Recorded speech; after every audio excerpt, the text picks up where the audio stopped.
Hello students, today will we discuss about summary of Pride and Prejudice. This tale of love and value unfolds in the class conscious England of late 18th century. The five Bennet sisters, including strong-willed Elizabethan and young Lydia, have been raised by their mother with one purpose in life: finding a husband when a wealthy bachelor takes up residence in a nearby mansion. The Bennets are average amongst the man's sophisticated circle of friends. Surely there will be no shortage of suitors for the Bennet sisters, but when Elizabeth meets up with the handsome and it would seem snobbish Mr. Darcy, the battle of the sexes is joined. देखिए जो story है pride and प्रीजुडाइस, ये एक Bennett परिवार है। ये Bennett sisters होती हैं 5, जिसमें सबसे बड़ी एलिजाबेथ होती है। तो इसमें जो लैंगबॉर्न हार्टशायर में निवास करने वाले बेनेट परिवार को पता चलता है कि एक धनवान व्यक्ति उनके नवयुवक उनके पड़ोस में रहकर आने वाला है, मतलब रहने आने वाला है। तो श्रीमती बेनेट जो होती हैं वो अपनी बेटियों के लिए विवाह के लिए बहुत ज़्यादा चिंतित होती हैं। तो वो सोचती हैं, उनके दिमाग में एकदम वही बात आती है कि जो लोग आ रहे हैं वो थोड़े से अमीर हो सकते हैं और वो मेरी बेटियों से शादी करने के इच्छुक हो सकते हैं। ओके, तो एक हैं श्रीमान बिंगले जो कि किराए पर मकान लेने वाले हैं। ठीक है, श्रीमान बिंगले ऐसा ही करते हैं। कुछ दिनों के पश्चात श्रीमान बिंगले जो है आकर उनसे भेंट करते हैं। बेनेट कन्याएं उन्हें अच्छी लगती हैं। सबसे बड़ी जो होती है वो होती है एलिजाबेथ जैन, जो बहुत ज़्यादा सुंदर होती है। फिर उसी के बाद उस बिनिक श्रीमान बिनिक के फ्रेंड होते हैं मिस्टर डार्सी। वो बहुत ज़्यादा, ये लोगों में अफवाह उड़ाई जाती है कि बहुत ज़्यादा अमीर है, धनी व्यक्ति है, लेकिन उसके अंदर बहुत ज़्यादा प्राउड होता है। और फिर जो डार्सी होता है वो एलिजाबेथ के विषय में कुछ गलत बोलता है, जो कि वो उसकी एलिजाबेथ सिस्टर होती है, एलिजाबेथ की सिस्टर जो होती है जैन की, वो सुन लेती है और उसे ये सब बहुत बुरा लगता है। वो डार्सी से नफरत करने लगती है। उसके बाद धीरे धीरे जैन और मिस्टर बिंगले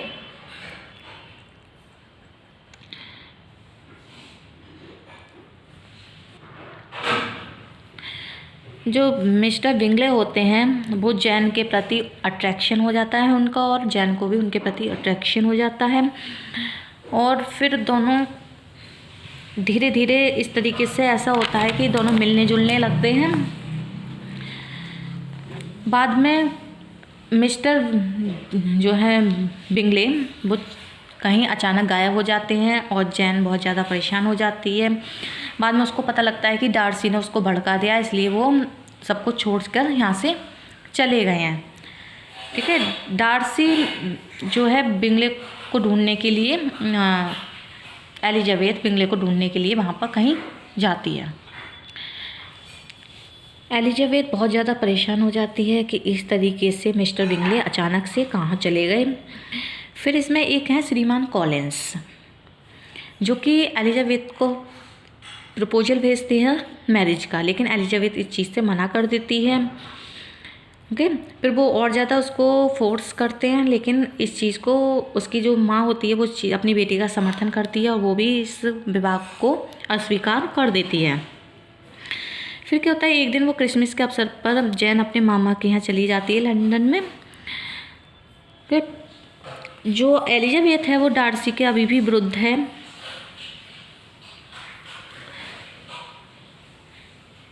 इसी दौरान उसे पता चलता है कि डार्सी अपनी बहन की मैरिज मिस्टर बिंगले से कराना चाहता है। मिस्टर बिंगले जो कि जैन से लव करते थे और उनको जैन के प्रति बुरा भला कहता है और उनको भड़काता है, जिससे वो रातों रात ही चले जाते हैं वहाँ से छोड़कर सब कुछ।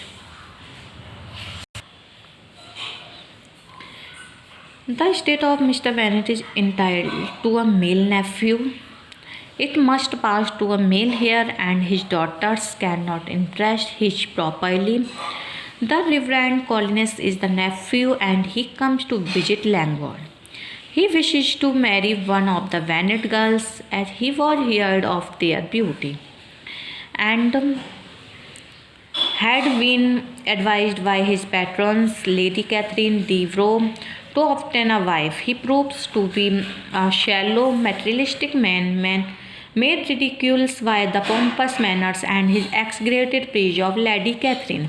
लीडिया एंड कैटी, ये भी टू सिस्टर ये है, mister Jane sorry miss Jane और लीडिया, एलिजाबेथ और कैटी, ये सब यंगर डॉटर्स हैं। Are like her, frivolous and empty, they like to go often to Meryton where Mrs. Bennet's sister, Mrs. Phillips, lives, but their main objective is to see the officers of the country militia who are quartered in Meryton. On one trip, which includes Elizabeth, Jane, and Mr. Collinus, the party meets some Mr. George Wickham, who is accompanying one of the officers. At the same time, Darcy had Bingley's pass by at Mrs. Phillips' house. Elizabeth Wickham's particular object of interest, his smooth manners win over everyone. Elizabeth makes her greatest error of judgment in mistaking his superficiality for sincerity, that he is somehow known to Darcy. She realizes because of the strange recognition they have shown to each other which they met in Meryton. Wickham tells Elizabeth that Darcy had ruined his career prospects by denying him the living which Darcy's father and destined of Wickham, who was the son of his steward.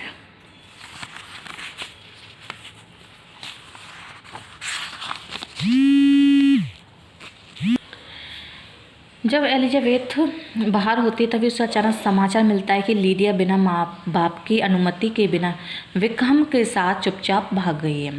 Elizabeth इस समाचार को पाकर टूट जाती है और Darcy उसे रोते हुए देखता है।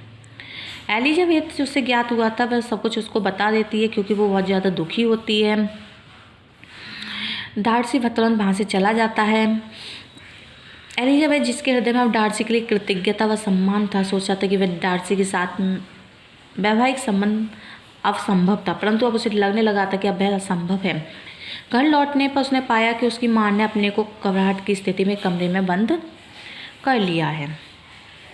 तथा श्रीमान बेनेट लंदन गए हुए हैं, जहाँ पर ये माना जा रहा है लीडिया और विक्रम चले गए। तभी ये समाचार भी प्राप्त हुआ कि विक्रम ब्राइटन मैरिटन में बहुत कर्जे छोड़ गए थे। श्रीमान बेनेट लंदन से बिना कुछ हासिल किए वापस लौट आए। तभी निराशा के बादल छट गए। श्रीमान गार्डनर का पत्र आया जिसमें उन्हें सूचित किया गया कि विक्रम व लीडिया मिल गए हैं और विक्रम लीडिया से विवाह के लिए तैयार हैं। श्रीमती बेनेट की निराशा तुरंत गैर जिम्मेदार उल्लास में परिवर्तित हो गई। श्रीमती बेनेट एलिजाबेथ दोनों का मानना था कि विक्रम को इस विवाह के लिए तैयार करने के लिए श्रीमान गार्डनर ने बहुत बड़ी धनराशि दी होगी। विक्रम व लीडिया कुछ दिनों के उपरांत प्रस्थान कर गए। डार्सी व बिंगले नेदरफील्ड वापस आ गए। अब क्योंकि उनके मित्र ने अपना नियंत्रण समाप्त कर लिया था, बिंगले ने पुनः जैन के साथ अपना प्रणय संबंध स्थापित कर लिया था। इसमें क्या होता है कि उसको एक पत्र के माध्यम से पता लगता है कि जो विक्रम है वो उससे एक धनराशि मांग रहा है, तो वो चाहता है कि वो एलिजाबेथ से धनराशि मांगे। तो जब ये बात डार्सी को पता लगती है वो चुपचाप उस धनराशि को चुका देता है, जिससे बाद में ये बात उसको पता लग जाती है एलिजाबेथ को। वो उसके प्रति उसके साथ अच्छा बिहेव करने लगती है, उसके मन में उसके लिए मान सम्मान होने लगता है। ओके, जो बिंगले होते हैं जो जैन को छोड़कर चले जाते हैं, दोनों आपस में शादी कर लेते हैं। अब जो डार्सी है वो एलिजाबेथ व बेनेट परिवार से मिलने आता है, शांत तथा खिंचा हुआ रहता है। ओके, एलिजाबेथ बहुत ज़्यादा आशावान हो गई। उसने लीडिया के विवाह के संपादन उनकी बहुत मदद की और निराशा में डूब गई। फिर सभी को आशा थी कि बिंगले ने जैन के समक्ष विवाह का प्रस्ताव रखा। तभी लेडी कैथरीन वहाँ पर आ जाती हैं। एलिजाबेथ को भयभीत करना चाहती है कि वो कोई निकटता का संबंध उससे ना रखे, क्योंकि उसने श्रीमान कॉलिंस से सुना था कि एलिजाबेथ की सगाई डार्सी से हो गई। उसने दावा किया डार्सी तो पहले से ही उसकी पुत्री से विवाह करने के लिए वचनबद्ध था, लेकिन एलिजाबेथ ने जो है उसकी कमजोरी को भांप लिया। उसने किसी भी भपकी के समक्ष झुकने से मना कर दिया। बाद में डार्सी ने उसे बताया कि उनकी आंटी के वहाँ आने से पहले एलिजाबेथ के समक्ष विवाह प्रस्ताव रखने का पुनः मन बनाया था, क्योंकि एलिजाबेथ द्वारा मना कर दिए जाने पर लेडी कैथरीन डार्सी को समझाने पहुंची थी। लेकिन एलिजाबेथ इस बात को लेकर असमंजस में थी कि वह अपने परिवार वालों को डार्सी के प्रति भावनाओं से कैसे अवगत कराए, और उसे इस बात का आभास नहीं था कि डार्सी से वह प्रेम करने लगी थी, जो इस बात से स्पष्ट था कि श्रीमान बेनेट के पास श्रीमान कॉलिंस का एलिजाबेथ की डार्सी से मंगनी के उपलक्ष्य में बधाई पत्र आया, और उन्होंने इस समाचार को हास्यास्पद बताया। बेनेट परिवार की दृष्टि से संबंध होना असंभव था। लास्ट में जैन को एलिजाबेथ डार्सी के विवाह करने का निर्णय का पता चला और वह आश्चर्यचकित रह गई। श्रीमद बेनेट ने अपने विवाह के विषय में चिंतन करते हुए एलिजाबेथ को सलाह दी कि वह डार्सी से तभी विवाह करे जब उससे प्रेम करे, वरना नहीं। परंतु सर्वाधिक व्यवहार पर श्रीमती बेनेट में दृष्टिगोचर हुआ। डार्सी जो एक समय अप्रिय हुआ करता था, अब वो सबके लिए बहुत अच्छा बन गया। अंत में डार्सी के आचरण और प्रवृत्ति में आए परिवर्तन की व्याख्या दी गई और बताया गया किस प्रकार उसने एलिजाबेथ के रिश्तेदारों को सहन किया। ये जो बहनें थीं उन सबका वैवाहिक जीवन बहुत सुखमय रहा और माँ के प्रभाव से अत्यधिक दूर रहीं। लीडिया उन दोनों की आर्थिक सहायता के लिए परेशान करती रही। डार्सी व गार्डनर्स के श्रीमान श्रीमती डार्सी से प्रगाढ़ संबंध बने रहे, जबकि लेडी कैथरीन को उसके भतीजे व उसकी पत्नी से बहुत दिन तक लड़ाई रही, परंतु अंततः उन्होंने सलाह कर ली थी। तो इस तरीके से इस समय यही होता है कि लास्ट में एलिजाबेथ की मैरिज डार्सी से हो जाती है, जो कि एलिजाबेथ और डार्सी मेन कैरेक्टर हैं यहाँ पर, और जैन जो उसकी बड़ी सिस्टर है, और मिस्टर विंगले जो कि उसके लिए देखने आते हैं उसकी सिस्टर को, और दोनों के बीच लव हो जाता है।